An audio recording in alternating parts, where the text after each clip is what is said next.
So Congressman John Lewis, before his passing, wrote, "Democracy is not a state, it is an act." And what he meant was that America's democracy is not guaranteed. It is only as strong as our willingness to fight for it.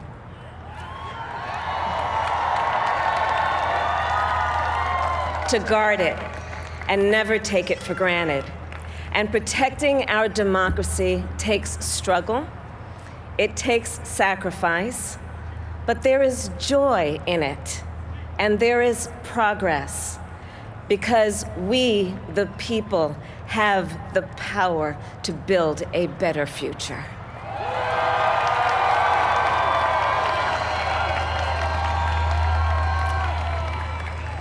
And when our very democracy was on the ballot in this election, with the very soul of America at stake, and the world watching, you ushered in a new day for America.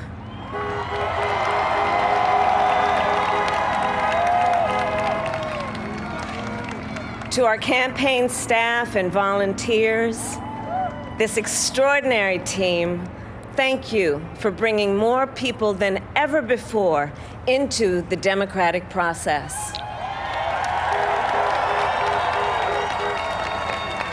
And for making this victory possible.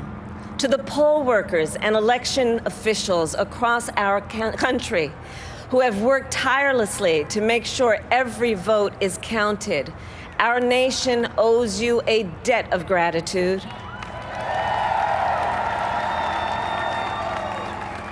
You have protected the integrity of our democracy.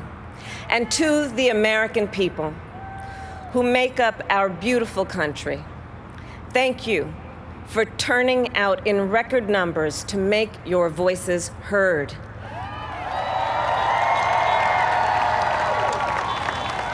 And I know times have been challenging, especially the last several months. The grief, sorrow, and pain, the worries and the struggles. But we have also witnessed your courage, your resilience, and the generosity of your spirit. For 4 years, you marched and organized for equality and justice, for our lives and for our planet. And then you voted.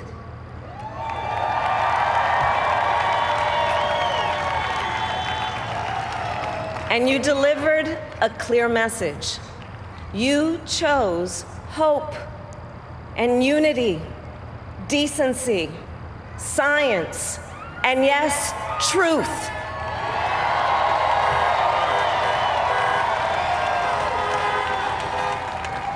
You chose Joe Biden as the next president of the United States of America.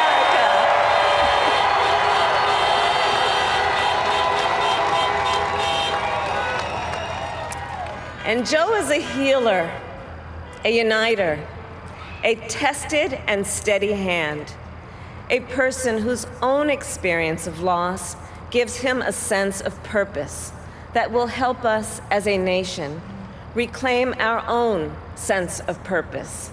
And a man with a big heart who loves with abandon.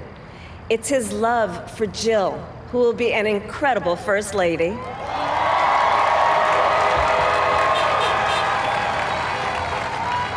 It's his love for Hunter and Ashley and his grandchildren and the entire Biden family.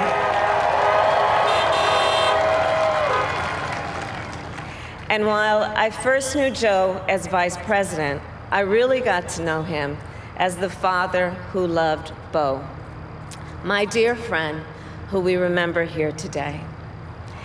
And to my husband, Doug,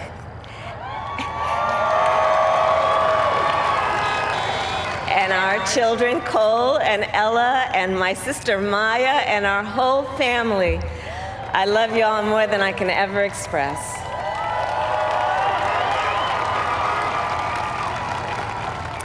We are so grateful to Joe and Jill for welcoming our family into theirs on this incredible journey.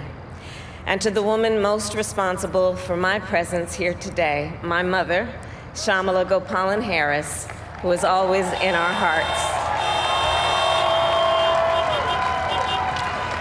When she came here from India at the age of 19, she maybe didn't quite imagine this moment. But she believed so deeply in an America where a moment like this is possible.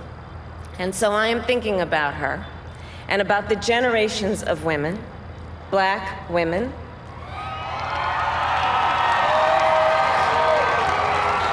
Asian, white, Latina, Native American women who throughout our nation's history have paved the way for this moment tonight. Women who fought and sacrificed so much for equality and liberty and justice for all, including the Black women who are often, too often, overlooked, but so often prove they are the backbone of our democracy.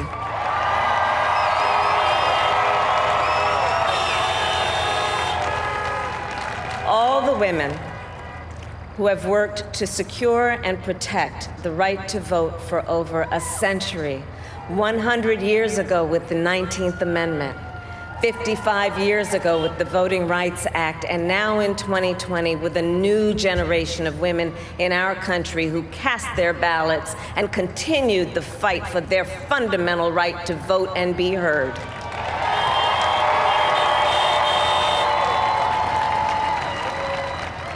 Tonight I reflect on their struggle, their determination, and the strength of their vision to see what can be unburdened by what has been. And I stand on their shoulders. And what a testament it is to Joe's character that he had the audacity to break one of the most substantial barriers that exists in our country and select a woman as his vice president.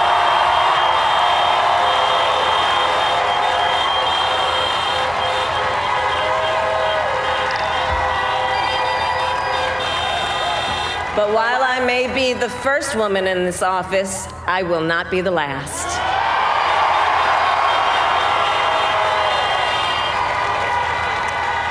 Because every little girl watching tonight sees that this is a country of possibilities. And to the children of our country, regardless of your gender, our country has sent you a clear message. Dream with ambition, lead with conviction, and see yourselves in a way that others may not, simply because they've never seen it before. But know that we will applaud you every step of the way.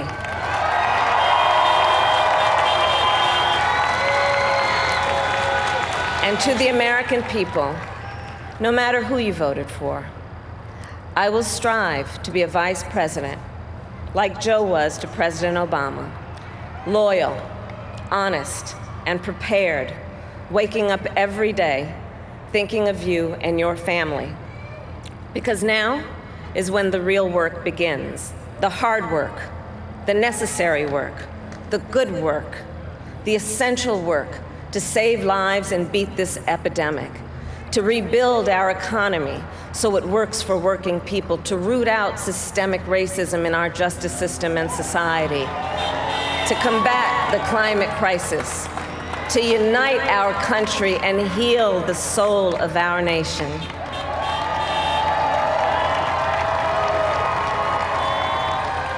And the road ahead will not be easy, but America is ready. And so are Joe and I.